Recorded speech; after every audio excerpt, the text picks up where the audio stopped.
თბილისში ჰაერის დაბინძურების მატებას კვლავ ელოდებიან. ბარსელონის მტვრის რეგიონული ცენტრის მონაცემებით 6 დეკემბრიდან საქართველოს ტერიტორიაზე, უფრო მეტად კი დასავლეთ საქართველოსა და სამცხე-ჯავახეთში უდაბნოს მტვრის მასების კიდევ ერთი შემოჭრა ამოსალოდნელი.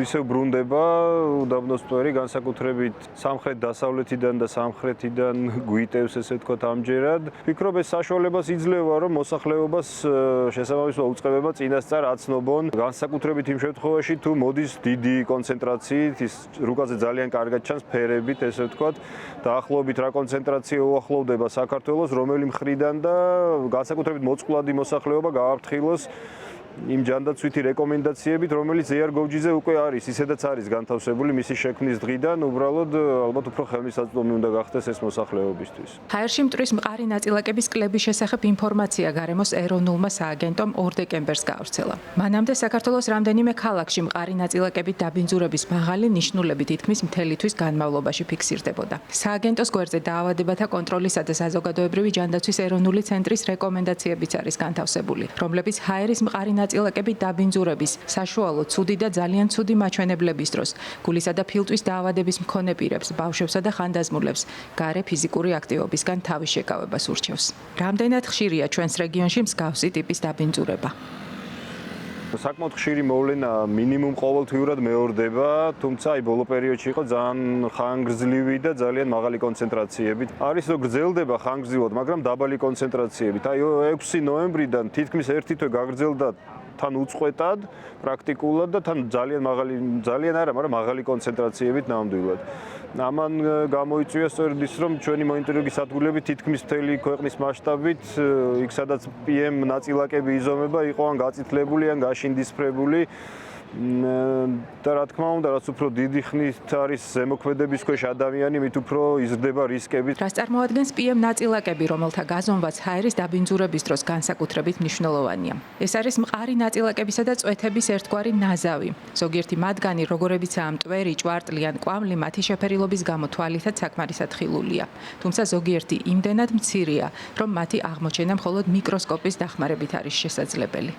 პრაქტიკულად მას თვალით ვერ ხედავთ, რაც უფრო წვრილი ზომისაა მტვრის ნაწილაკი, მით უფრო სახიფათოა, იმიტომ რომ მით უფრო ღრმად აღწევს ჩვენს ორგანიზმში, ფილტვებში, ბრონქებში, PM1 შეიძლება იმდენად მცირეა, რომ პირდაპირ სისხლშიც მოხვდეს ადამიანის ფილტვებიდან, შესაბამისად, რაც უფრო წვრილია, მით უფრო მავნეა და სწორედ ამიტომ ზომავს თანამედროვე სამყარო და მათ შორის საქართველოს მონიტორინგის სისტემაც გადაეწყო ევროპულ ტექნიკაზე და მეთოდოლოგიაზე, რომ გავზომოთ ის ნივთიერები, რომელიც ყველაზე საზიანოა ადამიანის ჯანმრთელობისთვის, იმიტომ რომ ჯამურ მტვერს ჩვენი ყნოსვის და სუნთქვის სისტემა გარკვეულწილად აკავებს, იგივე ცხვირი და ასე შემდეგ შეკავება ხდება მსხვილი ნაწილაკების. აი უწვრილესი ნაწილაკების შეკავება თითქმის ვერ ხდება. ის ნაწილაკები, რომელთა დიამეტრი არის 5-დან 10 მიკრონამდე, ყველაზე საშიშია, რატომ? იმიტომ რომ ისინი ჩადიან ღრმად სასუნთქ სისტემაში და განსაკუთრებით ალვეოლებში, ანუ ფილტვების უმცირეს წარმონაქმნებში, რომლებიც ზიანდება ამ შემთხვევაში. ყველაზე საშიში ეს არის, რადგან ეს რჩება ფილტვებში. 10 მიკრონის ზევით ნაკლებად არის საშიში, რადგან ეს ნაწილაკები ადვილად გარემოში რჩება და ილექება. ასევე ილექება ზემო სასუნთქ სისტემაში და განსაკუთრებით ცხვირის ლორწოვანი გარსი ამას თავის კუპირებას უკეთებს. მაგრამ საშიშროებას წარმოადგენს სწორედ აი ეს დიაპაზონი. რაც შეეხება 5-დან ქვევით, ნაკლებად საშიშია, რადგან ისინი როგორც ჩადიან ფილტვებში, ისე ამოდიან, ანუ ელიმინაცია ხდება. ამ შემთხვევაში საინტერესოა ამ ნაწილაკების ქიმიური ბუნება, წარმოშობა. ისინი ჩასვლის მომენტში მაინც ახდენენ მოქმედებას და გააჩნია ექსპოზიციას, ანუ იმ ხანგრძლივობას დროისას, როდესაც ასეთი ნაწილაკები არის ატმოსფერულ ჰაერში და რასაკვირველია გააჩნია ინდივიდუალურად განწყობას ადამიანის ორგანიზმის. განსაკუთრებით მოწყვლადი ამ შემთხვევაში არიან პატარები, რომელთა სასუნთქის სისტემა და საერთოდ ყველა სისტემა ჯერ კიდევ არ არის ჩამოყალიბებული და დაცვა, ადაპტაცია, შეგუება ნაკლებია. კიდევ უფრო მეტად ზიანდება ის ორგანიზმი, რომელიც არის ქრონიკული დაავადებებით მოცემულ შემთხვევაში ხანში შესულები, ალერგიული დაავადებებით, განსაკუთრებით ბრონხიალური ასთმით და სხვა ქრონიკული, როგორც სასუნთქის სისტემის, ისე გულსისდაგვდა სისტემის დაავადებულები. ეკოტოქსიკოლოგი მარინა გიორგობიანი თბილისის ჰაერის ხშირ დაბინძურებას ქალაქისთვის დამახასიათებელი გეოგრაფიული მახასიათებლებითა და მეტეოროლოგიური პირობებით ხსნის.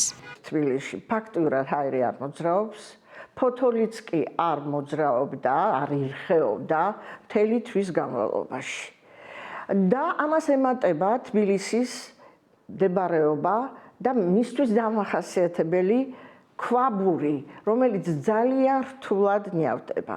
როდესაც არის ასეთი დამდგარი ამინდი, იქ ატმოსფერული ჰაერი გაცილებით უფრო ბინძურდება, ამას ემატება, რა თქმა უნდა, ქალაქისათვის დამახასიათებელი ატმოსფერული დამაბინძურებლები, როგორც არის ტრანსპორტი, საყოფაცხოვრებო, სამშენებლო მტვერი და მასთან ასოცირებული სხვადასხვა ნაწილაკები.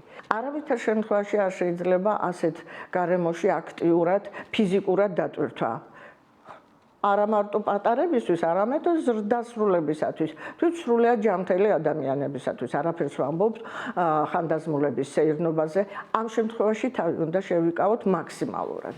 სპეციალისტების შეფასებით, კლიმატის ცვლილება კიდევ ერთი ფაქტორია, რომელიც მომავალში დაბინძურების რისკებს სავარაუდოდ უფრო გაზრდის. ერთის მხრივ კლიმატის ცვლილება ზრდის გაუდაბნოებას, ან უდაბნოების ფართობი იზრდება ბუნებრივად, თუ ადამიანი არ ამწვანებს. კლიმატის ცვლილება ისე მიდის, რომ უდაბნოების ფართობი იზრდება, რაც ნიშნავს მეტ მტვერს და უფრო დიდ შტორმებს და უფრო დიდ მანძილზე გადაადგილდება შესაბამისად შემდგომ ეს მტვერი უდაბნოს.